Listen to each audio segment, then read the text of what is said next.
we'll be showcasing congratulatory video messages from some prominent figures that couldn't be with us here in person, but wanted to extend their support and appreciation for London Ball 2024 that we will be hosting tomorrow evening.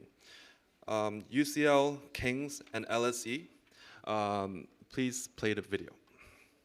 Hi, I'm Michael Spence, President and Provost of UCL. It's a pleasure to send you this message from here in London, and I hope you have a fantastic time at the London Ball. The London Ball's truly a reflection of the special relationship between London and Hong Kong. Two great cities, cities that I love, both brimming with ideas, talent and opportunity. And this relationship is especially evident at UCL. We have one of the UK's oldest alumni clubs in Hong Kong, with a community of more than 4,000 alumni that we're proud to call lifelong supporters and friends.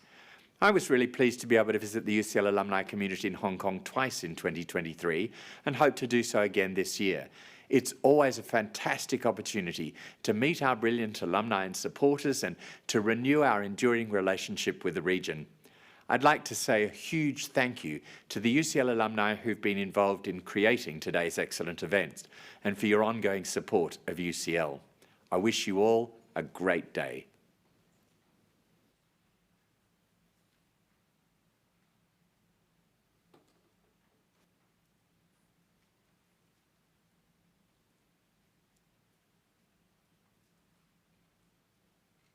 Hello and greetings to you from London, from our St. Thomas's campus right opposite the Big Ben. I am Professor Shiraj Kapoor, the Vice-Chancellor and President of King's College London, and I'm delighted to have this opportunity to share a message with the alumni of King's and other London universities during this year's London Ball. The London Ball Foundation strives to build connections and celebrate the accomplishments of alumni from London institutions in Hong Kong. I'd like to thank all those involved in making this event happen.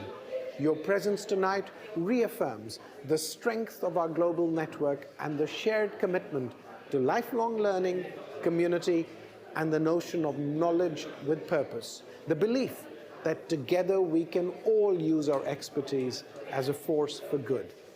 I'd also like to give my personal thanks to our Hong Kong alumni and committee members for your involvement with this event and your ongoing support for King's. To Mr. Dieter Yi, I send our congratulations on being awarded the Outstanding Alumni Award this evening. Dieter is a fellow of King's and has been a great champion and supporter of the institution for many years, notably as the president of King's Hong Kong Foundation.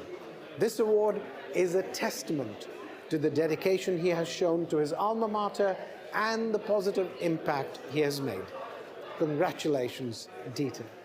Let me end by wishing you all a wonderful evening filled with nostalgia, joyous reunions, and the forging of new connections.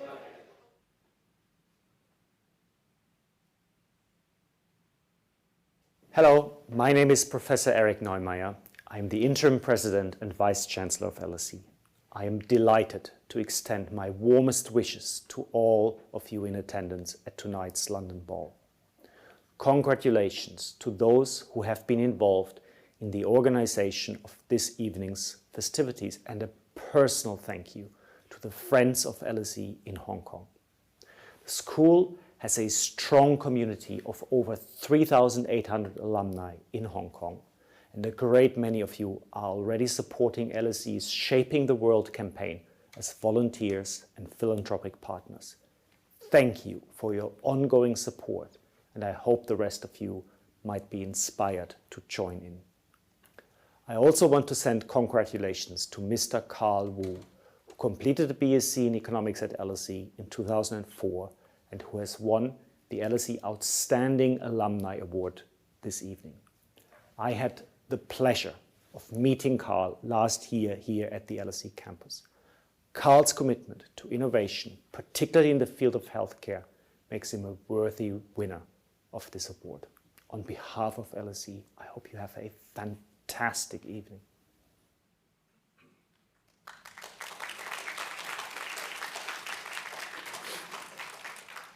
Ladies and gentlemen, it's time to delve into our first panel discussion titled Future of Education. This panel will consider what the future holds for collaboration between educational systems of Hong Kong, the UK, and other countries. It will also debate common challenges and opportunities in the education sector, such as the role of artificial intelligence and ensuring that educational training keeps pace with the technological changes. Let's begin our panel discussion by welcoming our distinguished panelists to the stage.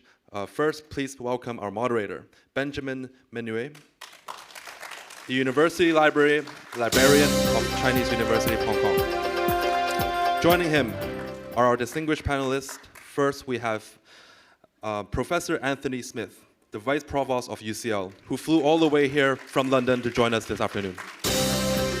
Second, we have Professor Stefano Caselli, a professor of management at the University of Exeter Business School, who flew from Amsterdam to join us this evening. Thank you. And thirdly, we have Ms. Susanna Morley, the Director of the British Council of Hong Kong. Last but not least, let's welcome Cecilia Chun, the Director of CUHK Center of Learning Enhancement. Thank you all. Thank you. Welcome to this opening panel of the London Bull Summit on Education. In this session, we'll be exploring the global trends in higher education which are affecting universities in Hong Kong, China, the UK, and in Europe. We'll also look at the benefits of the education experience of those students who are able to study in both systems in China and in the UK. I'm Ben Meunier, the University Librarian at the Chinese University of Hong Kong, and it's my honor to be moderating this panel of expert speakers who bring perspectives of leadership in education from a wide range of institutions at the highest levels. Before we begin, allow me to welcome you all with two hats on. The first is as the University Librarian at the Chinese University of Hong Kong, which was founded 60 years ago with the mission statement of combining tradition and modernity and bringing together China and the West. And so as an institution, it's a great honor and privilege to be able to host this summit, which will help to bring together the systems in Hong Kong and the UK, understand better the approaches and opportunities between those two educational systems. The other hat which I'm wearing is as a member of the London Bull organising committee supporting the summit's organisation. And I spent over 20 years in the UK studying at the University of Warwick and at UCL and working at UCL for a very long time. So it's a great opportunity to be able to take this opportunity and learn from our panel of expert speakers on the benefits, which I've already found, of being in Hong Kong with a multicultural background. Without further ado, allow me to open the discussions and to ask for engagement. Of course, our speakers know that they're going to be speaking, but you may not have realized that you're also going to be solicited. So in the second half of this session, I will be asking members of the audience to ask any questions. So please do prepare any questions that you might have, and you will be invited to ask questions. Okay, so looking forward to a great discussion, and thank you for being here. If I may start and ask members of the panel, could you please introduce yourselves and tell us some of the key trends which you see in global higher education which are impacting universities in Hong Kong and in the UK? And if I may, I'll ask Mrs. Susanna Morley to answer first. So my name's Susanna Morley, and I'm the director of the British Council here in Hong Kong, and it is a real pleasure and honour to have been asked to speak on this panel today. So I'd like to say thank you very much to Sandy and all her colleagues at the London Bull Foundation and to Ben.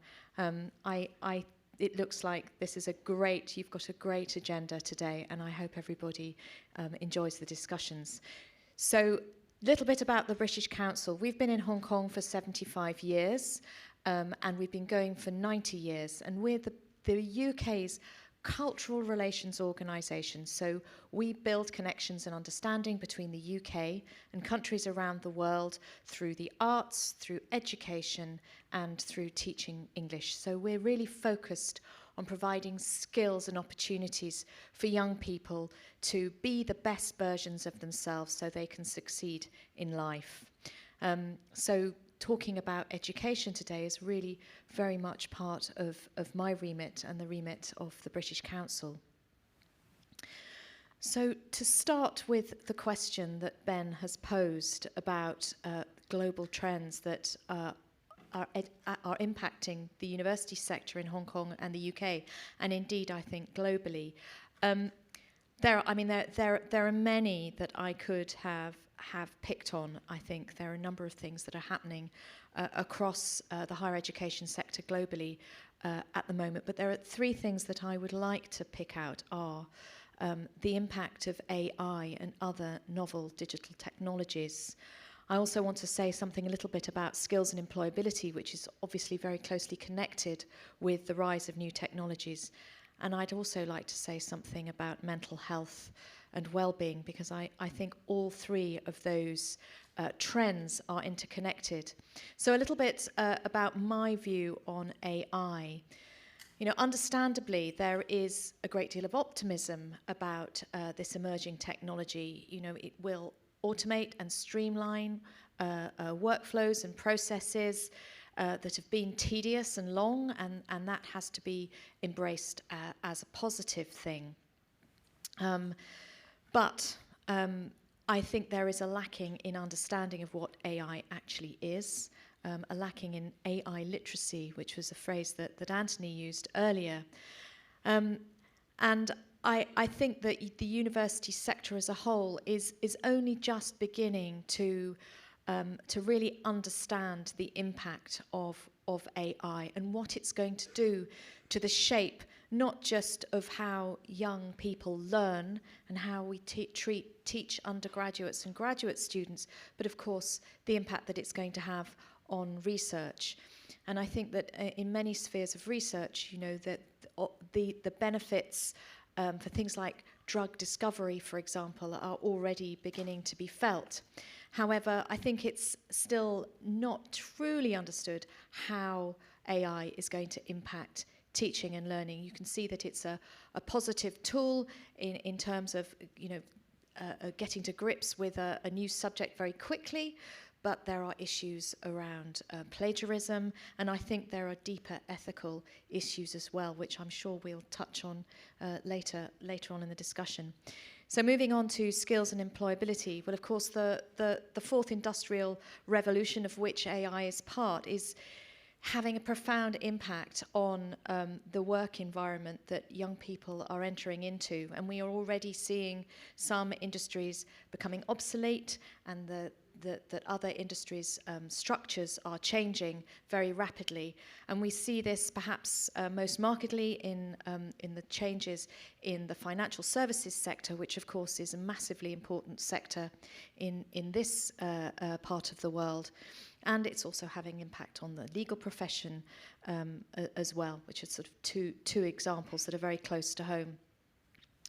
You know, it's changing the way that young professionals have to train, and maybe that's leaving a little bit of a vacuum, because how do young people entering the professions, how do they learn? How does this disrupt their training process, and what impact does it have on the body of knowledge that underpins professions and other occupations that universities are preparing graduates for? So I think the comment I'd like to make, the main point I'd like to make, is I think we need to start rethinking what an undergraduate education, at any rate, is for. What kinds of skills do universities need to be imparting to their undergraduates in order that they can cope with the rapid pace of change that is happening in the world of work?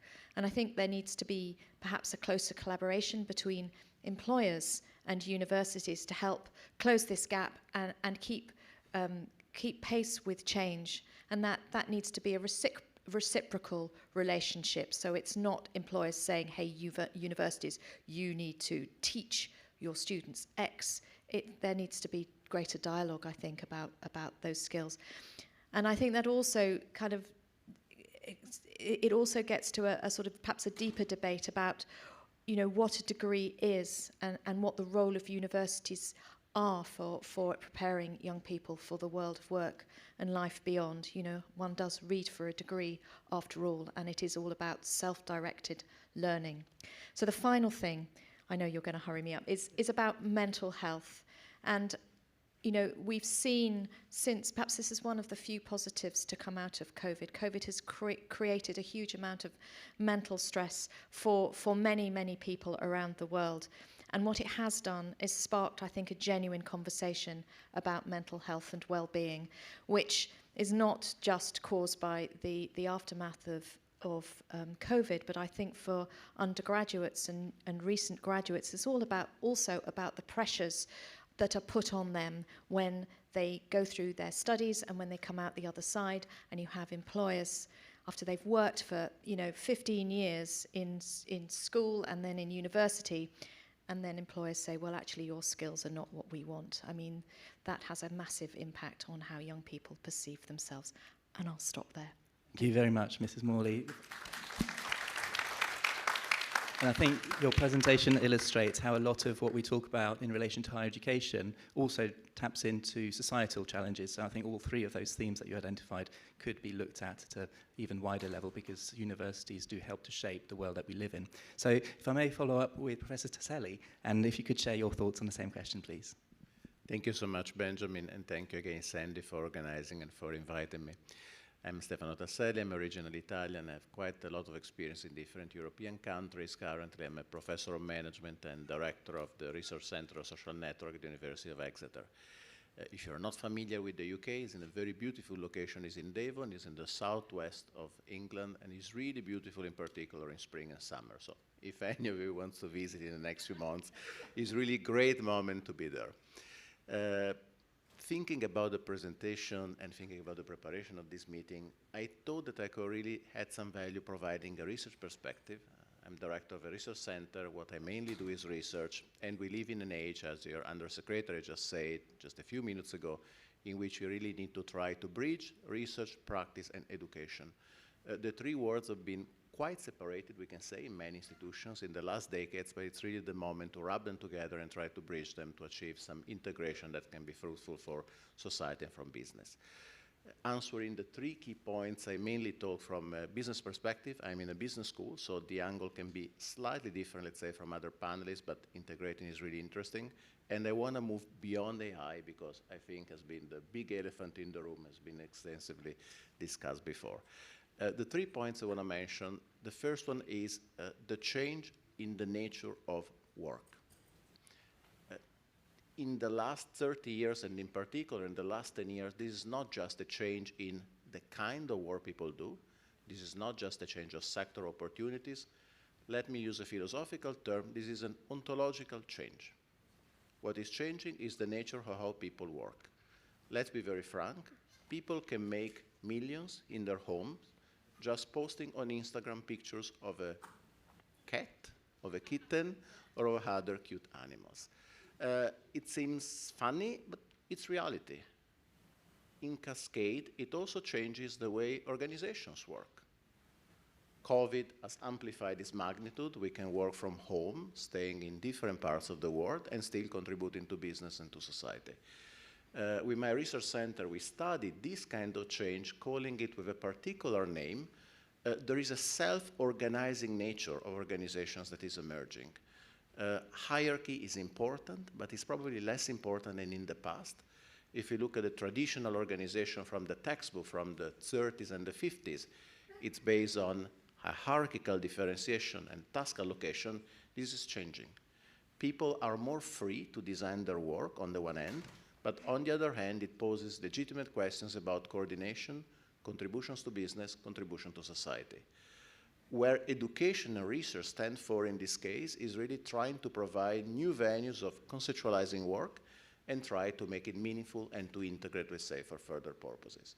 Second point of my answer is that all of this has to be done integrating local and global context, but having in mind that we have to face important grand challenges from the environment on the one hand, to economic growth on the other hand, through a reglobalization process that is changing the nature of our education institutions, but more or less we can say of all the business institutions in the world.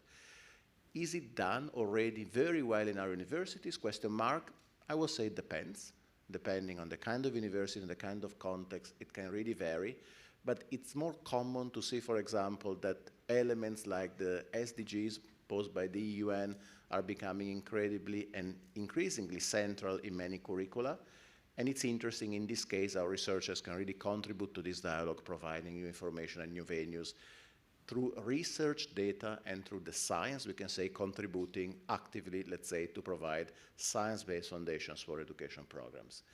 A third trend that I want to introduce, and I want to keep my answer short, and it's particularly valuable considering that there are so many bright young people in this room, it's providing meaning to work and providing meaning to education.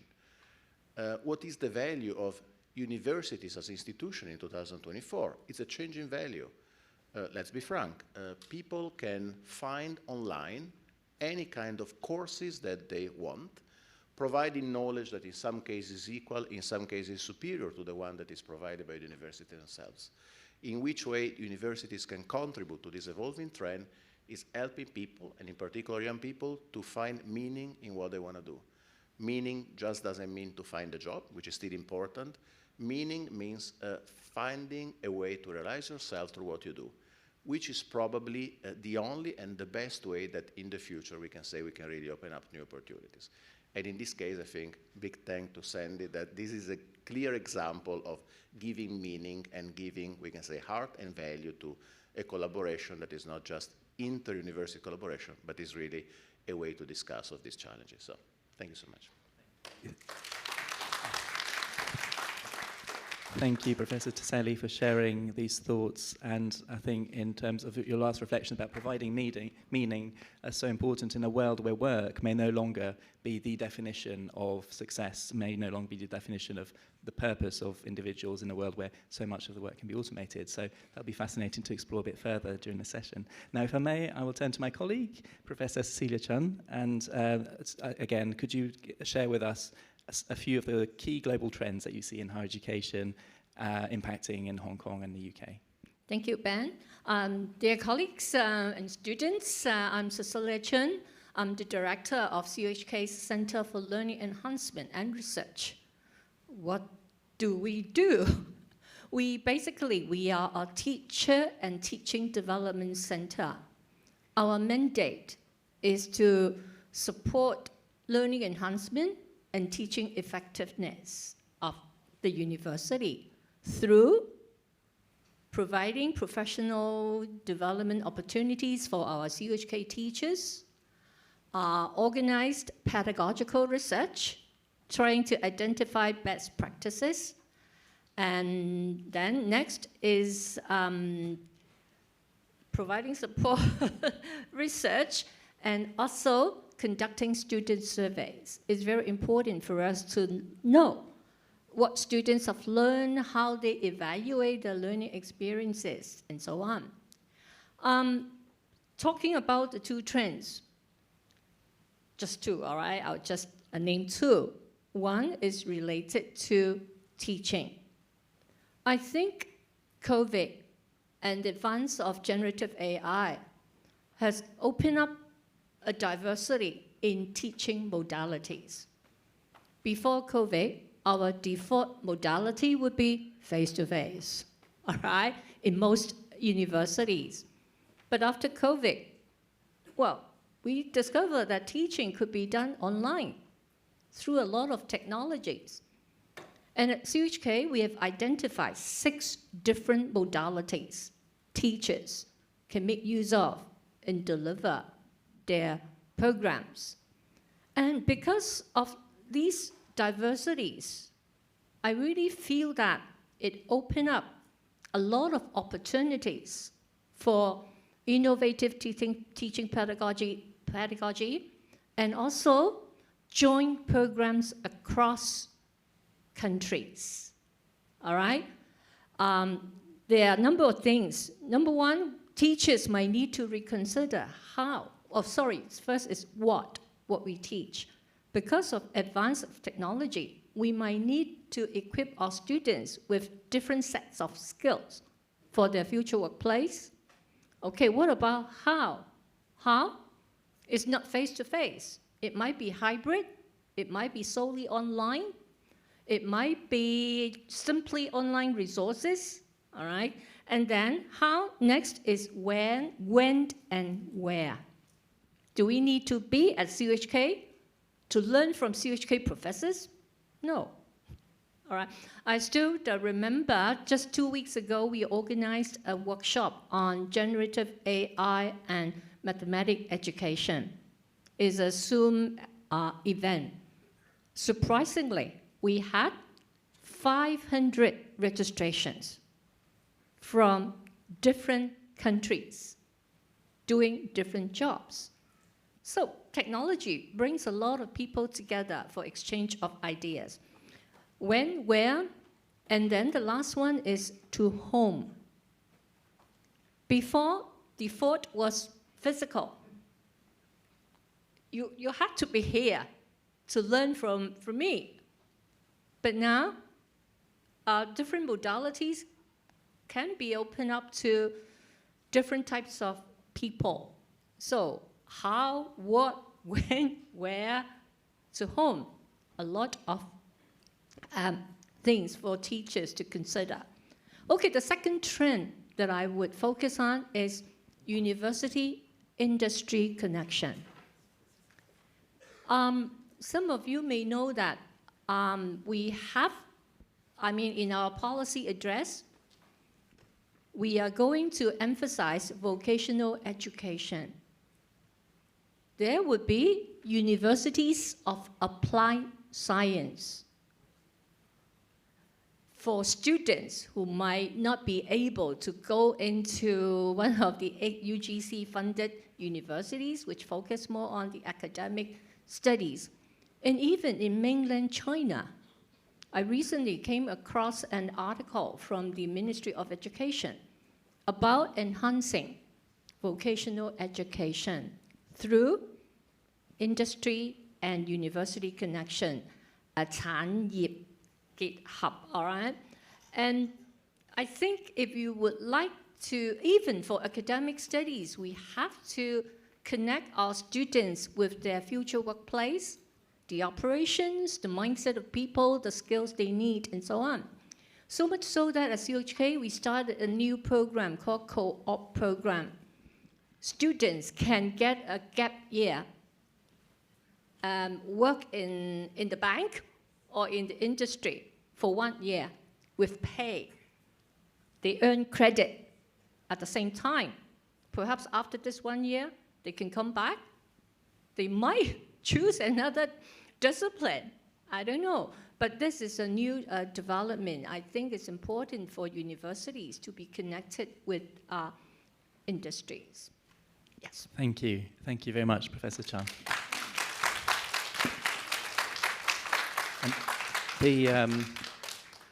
The trends of online education and indeed of industry-university connections, including through apprenticeships, have been a hot topic in UK higher education for many, many years now, and it has felt very incremental over that period of time. 20 years ago, people were saying MOOCs were going to change the way that universities operated completely, and 20 years on, it doesn't feel that way. So, Professor Anthony Smith, I'll turn to you now for trends that you see in higher education impacting in Hong Kong and the UK.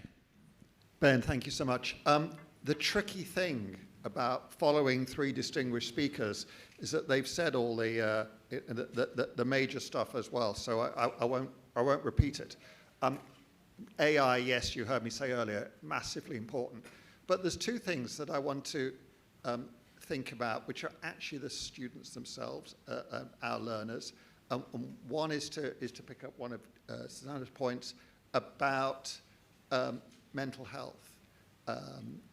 And I think it's particularly through COVID.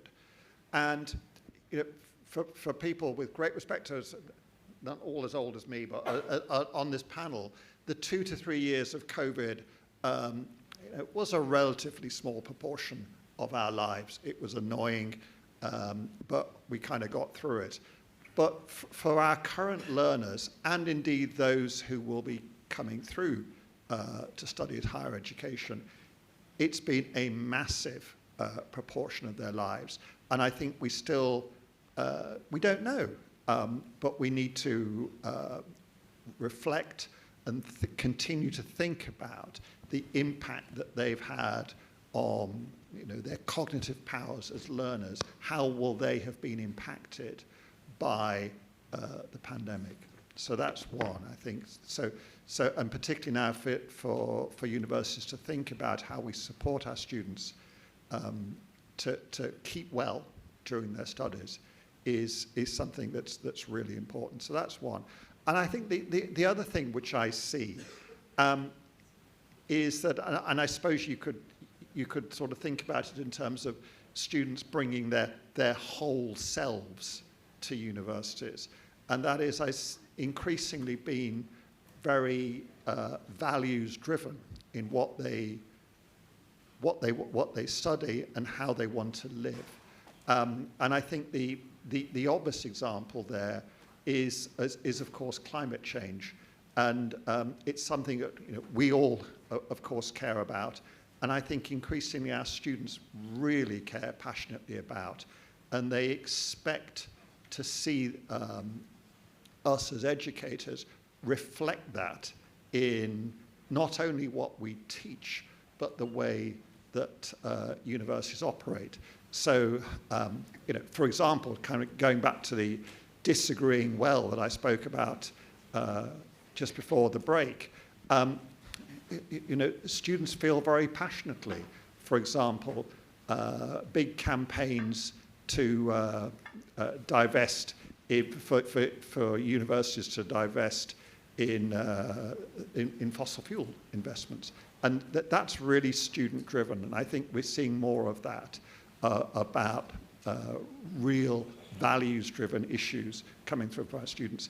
So those are two things, I think, not quite flipping it around, but thinking about really trying to get into the mindset of our learners today. Thank you, Professor Smith. And in fact, I will take that opportunity to segue from looking at the institutional macro questions about the trends that are impacting universities to, as Anthony suggested, focusing more on the experiences of individual students. And so as we're talking about Hong Kong education, UK educational systems, if we think about it from an individual's perspective, how does an educational experience that spans China and the UK contribute towards the personal and intellectual growth of students? So if I may open that question up to the panel, would anyone particularly want to pounce onto that question? Stefano, maybe, if you've got... Absolutely, yeah, that's a very great question. I think it's one of the reasons why we are here. I would say, again, two key things. The first one is really learning and strengthening the reciprocal strength. Partly it's a political debate that, of course, we don't want to talk here. Let's frame it in the education issue. We see a lot of students coming from Hong Kong, coming from mainland to the UK, and they really think that there is an ability to enrich reciprocal values, reciprocal strengths, reciprocal abilities, and we see it in daily activities, we see in the way people work, in the way people think, in the way people collaborate together. I can just mention two examples, really practical. One is about the research activities that I run in one of the courses I lead, which is for research masters and for PhDs.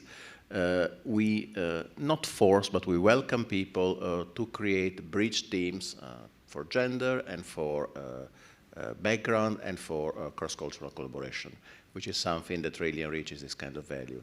The second point that I think is quite fundamental here is understanding, again, what's the kind of bridge that has been already talked about before, physical presence and online collaboration. There is a great paper that has been published by a few colleagues in the Netherlands just 2 years ago. They call it temporal brokerage. There is a value, particularly for people who are positioned at the crossroad of different time zones. They look for people with one member being located in America, one member be located in Asia, the third member be located in Europe, and in this case, for example, they say that members who are located in positions that allow to some extent to bridge the different temporal zones in the different organizational work have an advantage, which is substantially coordination of work. We don't adopt it so much in research, but I really see an evolving trend. We went totally online. We have collaborations on papers, for example, in which physically we don't see the person, but at the same time, the opportunity to spend some time together is something that really strengthens really reciprocal understanding, reciprocal collaboration. I invited a good coauthor of mine who is in Fudan. I'll visit in 2 weeks, so in mainland China, in Shanghai. He will come to England in June. I'll be in Fudan next week to give a talk. So it's something that can really reach, I can say, reciprocal opportunities. Again, in my view, this lens really combines research and education. Education is important in this case, but I will say through the lens of what research says in terms of standard practices and we can say science-based solutions. Cecilia. Okay, just one very minor point. I think this kind of educational experience will enhance intercultural sensitivity, intercultural awareness, and more importantly, we hope students will be able to develop intercultural strategies, intercultural communication. I think you have to be physically in a different culture before you can be more sensitive to the differences. Well, we always talk about inclusiveness these days. So I always encourage my students to go on exchange programs or study tours, but don't just for the touring part. All right, plan what you will be able to get. That will be more fruitful.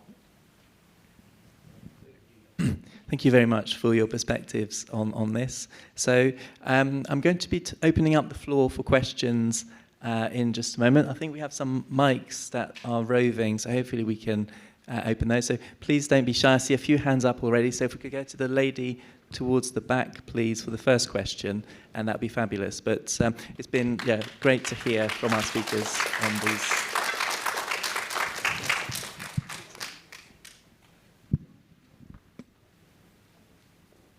Thank you very much to our helpers, because it's quite an ingrate job to be running around with the mic. So that is great. Thank you. So we have our first question. Over to you. Hello. Thank you so much for the panel discussion. I am Nicole Chow, and I would like to direct this question to Professor Smith. In order to provide new values to the society in terms of research, higher education research, interdisciplinary research is becoming more popular, and top researchers may be affiliated to different universities across different countries. So this conference, I believe, is to enforce the collaboration between the universities in London and the universities in China, maybe in Hong Kong as well. Do you see the possibilities of implementing a scheme to facilitate the co-supervision of Master of Philosophy or Doctor of Philosophy students in universities of London and China?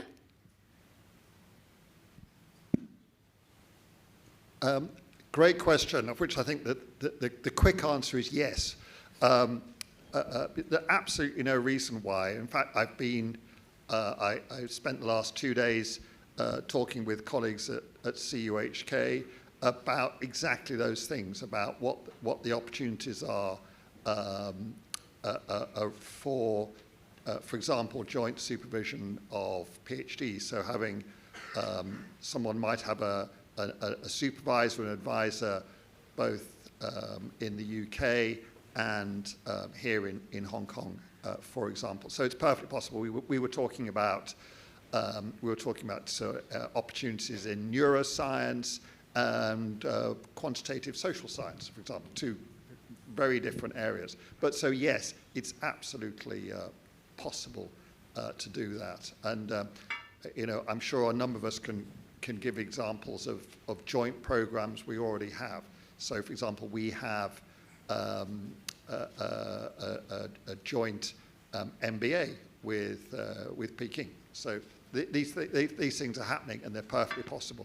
And hence the reason for being here is to try and encourage those kinds of collaborations. Thank you. It's a great question, and I am aware of some instances from CUHK of co-supervision of MPhil or doctoral students in institutions in mainland China. So it is definitely I think, going to become more important as part of this cross-country working for universities to be able to supervise students, particularly research students, in different parts of the world. Are there any other questions? Yes, we have another enthusiastic hand up in the middle here.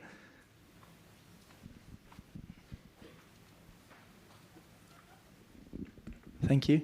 Hello, I'm Hillary from TOTS Education. Hello, I would like to ask a question. Professor Cecilia, hello. You've mentioned about online courses in university, and yes, now I'm also studying a master in a University of Birmingham, which is online distance learning as well. But I'm wondering, is that possible to fully replace the face-to-face learning as well? Because I was studying, my major was early childhood education. It was a long time ago, and they talk about like fine motor skills, or maybe some like social skills, that kind of thing. But that time the COVID was not there yet, so I was studying face-to-face. But some major, because of that major, I'm wondering, is that possible to can completely replace face-to-face learning, the online study? Is that possible to replace it completely? Thank you. My answer to that is no. Thank you for your answer. I mean, as a teacher, I really appreciate the interaction, face-to-face interaction with my students, all right? If it is totally online, it seems so, you're so distant from your students. You don't know what they think. You know, as students here, when you have Zoom classes, I'm sure you switch off your camera. I don't even know whether you are there, right? Okay, this is one thing. But of course, perhaps it depends on which disciplines. Perhaps there are disciplines where online teaching is as effective as a physical teaching. I'm trained as a teacher, so I don't believe that a teacher can influence his or her student effectively if they just meet online. If the teacher just see the photograph of the students for many, many hours. So my answer is no. I really enjoy my time talking with my students about the subject that they learn or about other issues, life experiences. Of course, we can do that on Zoom, but I think it's different. Yeah, so it's a very topical question, of course, having gone through COVID and now looking at what does the new normal look like. So I wonder if there's any dissent from the panel to the categorical no. Online education cannot replace in-person education. Susanna? I'm not going to categorically refute what Cecilia said, but I just pick up on a couple of things. I think COVID has taught us that online learning has a utility. Using Zoom or Teams or whatever it might be, it's a tool.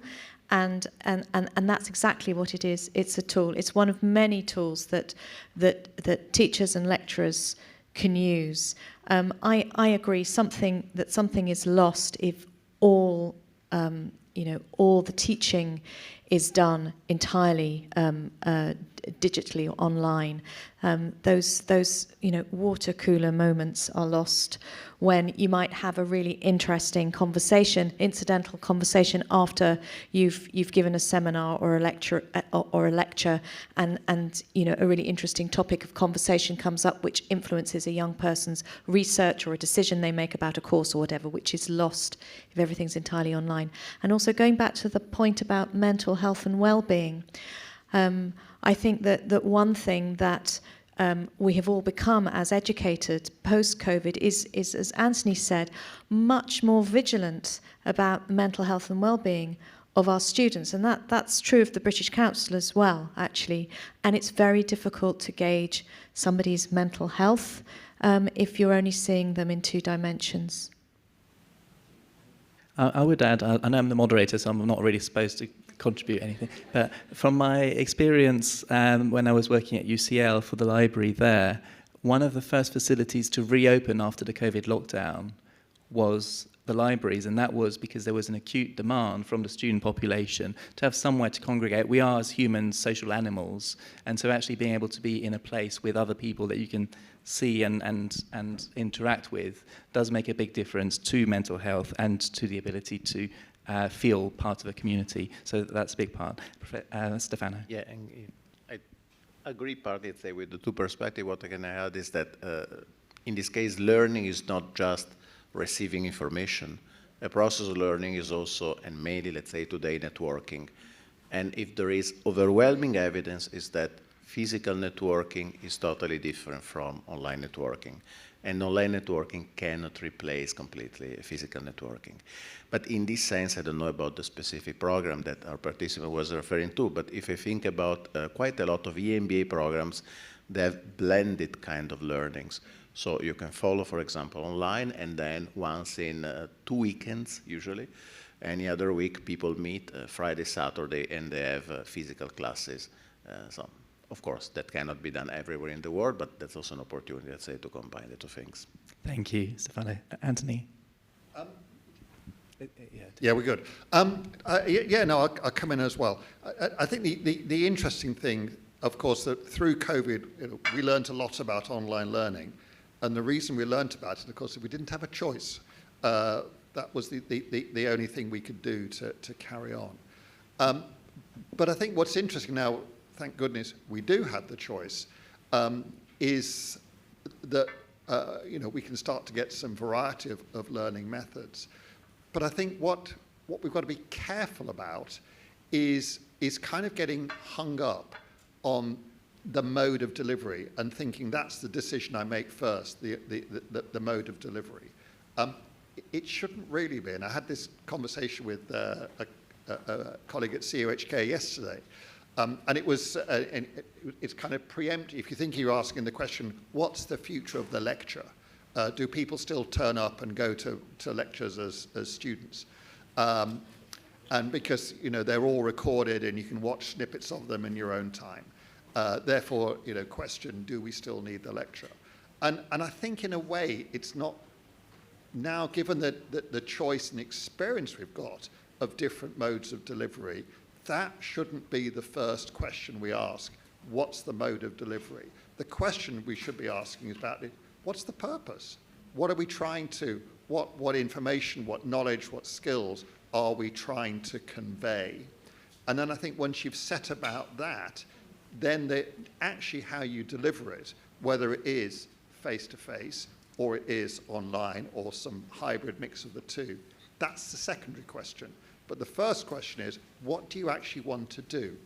And I think to look at it, to go, well, let's think about the mode first. How are you going to deliver it? I think it's looking at it the wrong way around. Thank you very much. So that was a great question, which obviously elicited a lot of wonderful answers. So thank you very much. We've had a very patient gentleman at the back, so please go ahead. Hello.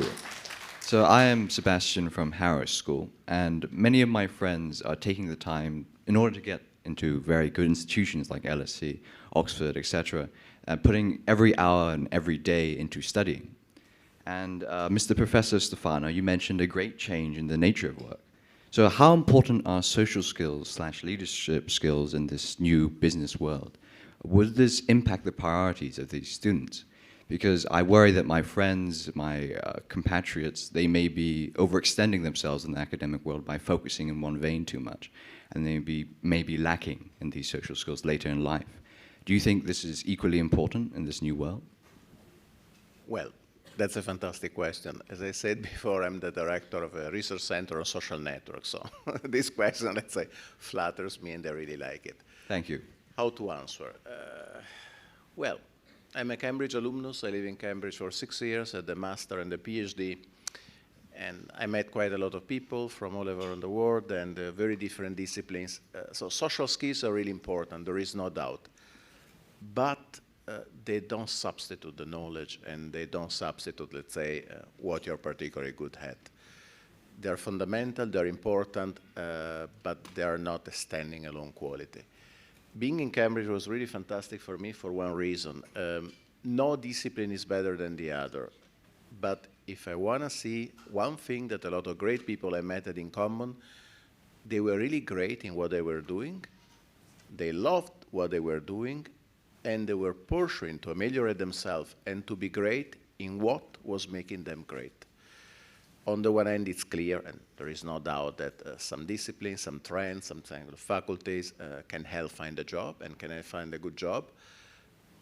But the world in 2024, and even more the world in 2034, will change in a way that if you're really great in what you're doing, and if you really love it, probably you find a way to be successful more than in the world of 50 years ago. A lot of schemas, a lot of structures, a lot of barriers progressively will dissolve. And I will say that we will go towards a sort of Pointillism. If you have in mind this beautiful Pointillism painting of Seurat in Chicago. If you look at the painting from the outside, it's really clear. If you try to zoom in, it's made of all these different pieces of painture and you don't recognize anything. We're going towards a destructured world, in particular in the work environment, in which great quality and excellence in what you're doing will be more important than the standard kind of procedure and process in which people substantially just learn some sort of average quality. So social skills is really important, but on the other hand, do what you love. That I really think that it will pay off. Thank you very much for that great question. Any other panelists would like to add to Stefano's answer? Yeah, I'll just chip in there. I would say that what are often characterized as soft skills, which I think is a real misnomer actually, they are important. You, as Stefan said, if you're going to get into a good university, you need to know your subject and you need to be passionate about it if you're going to succeed. And actually, I think that it's really important that you study something that really engages you, because it's a huge investment. I don't just mean, financially by parents. I mean, intellectually, studying a degree at any level is a huge investment, and you need to enjoy it. But you do need to also be able to, communicate with your colleagues. You need to be able to work collaboratively. You need to be able to problem solve. You need to be a bit creative, and those skills you develop those as you're studying for a degree. But I think they also are something that schools need to ensure are fostered in young people, regardless of their academic capability, so that they're ready to take on their undergraduate studies.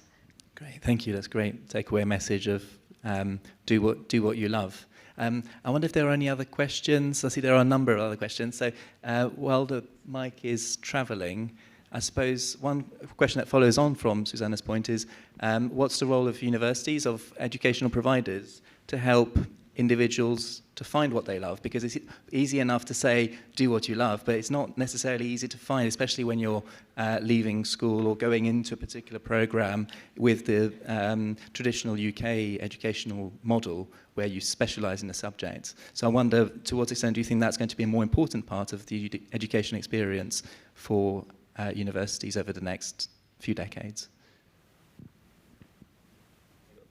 Yeah, well, let's say it's true that if you look at the curricula, probably not always is the case, but I think universities, and they talk about my university, in this case Exeter, is really trying to help students. For example, during the third year of their bachelor, they can have an internship, which is part of the program.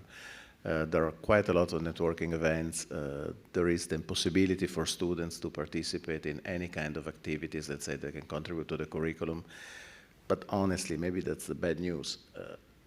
All of these are opportunities, but then people need to extract value, harvest value from the opportunity. And honestly, the universities can do what they can and even more, but but in the end, it's you. Let's say the reality. At least it's my take on it. Thank you. Susanna? Just very quickly, sorry, Anthony. I was going to say that I think alumni have a really important role to play here. And this is something that the London Ball Foundation is doing, and indeed the British Council, working with the alumni associations here in Hong Kong, is ensuring that the next generation of undergraduates, whether they decide to study in Hong Kong or the UK or anywhere else for that matter, have the opportunity to talk to people who have studied courses or similar courses that they're interested in studying. Because it's not just about the course content, it's also, you know, when you're making that big decision, it's also about the student experience. And, you know, one university might suit one person, another university might suit another. And there's a lot of variety out there, both in the UK and here in Hong Kong. Thank you. And Anthony? Well, I was going to say, that I'm guessing there's some in the audience who may be thinking about what you want to study when you go to university. And I would say, you know, follow your passions about the things that you want to do. Now, of course, there are, if you have a particular career in mind, there are, of course, some careers which absolutely require subject-specific knowledge. So, you know, obvious, it's hard to be a doctor if you haven't been to medical school, like impossible. But actually, and I think this is research from a while ago, but actually only about a quarter, I think it was 26% of jobs actually require subject-specific knowledge. So actually all the things that you gain from a university education, which includes the sort of the soft skills that Susanna spoke about, those are really important. So actually it tells you that you don't have to think, I need to study X because I want to do career Y, because in many cases that kind of linkage isn't as strong as you might think it is. And hence it's really good to have conversations with alumni, people who've been to university, and talk to them about the choices and the paths that their careers have taken. But I think, as I say, fundamentally it comes back to you're going to be happiest and most successful about doing what you're really passionate about. So I'd say do that. Yeah. We're running short on time, so I'm going to take one final question from the gentleman in blue shirts, and then we'll wrap up, but there will be opportunities at lunch. So go ahead, please. All right. Hi, guys. My name's Darren Pun, and I have a question directed to Professor Cecilia Chen, although you guys can all answer if you just feel free to share your opinion. And so basically, you raised a point about intercultural awareness, and that made me think about that how Hong Kong is really a special place in terms of its location and culture, in that it's the perfect blend of East and West, right? And while Hong Kong and the UK, as have been mentioned just now, are like really great top-tier education hubs, there's also another place in the world that's developing really quickly in terms of education and economy, and that's mainland China, specifically the Greater Bay Area, which is all over the news nowadays.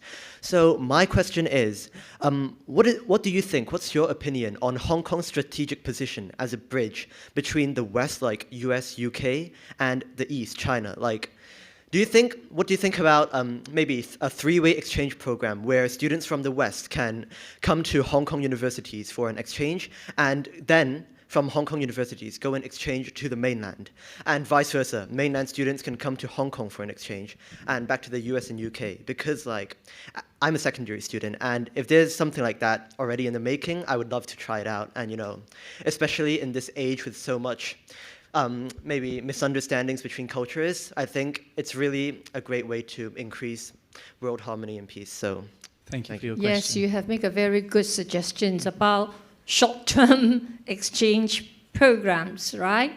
Another way of enhancing intercultural awareness and sensitivity, I would say, is having joint courses taught by joint universities. I'm not talking about entire program, 2 years University A in Hong Kong, 2 years University B in UK. No, I'm talking about course level. I have been trying to work on a course on human development. Half of the course would be taught by CUHK teachers, focusing on the Chinese way of looking at human development. And then part of the course would be taught by a lecturer from Brown University, adopting a Western perspective. All right, so it's at course level. You will be taught by teachers from 2 different universities, 2 different perspectives, and you will be able to interact with students from 2 different universities, all right? And we tried 15 years ago. We had the course outline prepare, assessment scheme prepare. But in the end of the day, technology was there. In the end of the day, it's because of time difference. Brown is in the eastern part, so just opposite. All right, it was a pity. But now I think I should revive this kind of setup with Zoom, all right, with recorded lesson. Perhaps we could do that. I think we have to learn together, not just go there and see as a tour from the outside. You have to be an insider to interact with the people, to look at the curriculum and learn from teachers from different perspectives. All right, this is one way. But I understand that secondary schools now arrange a lot of overseas tour for their students. But one thing, students, you have to open up yourself. Take the initiative.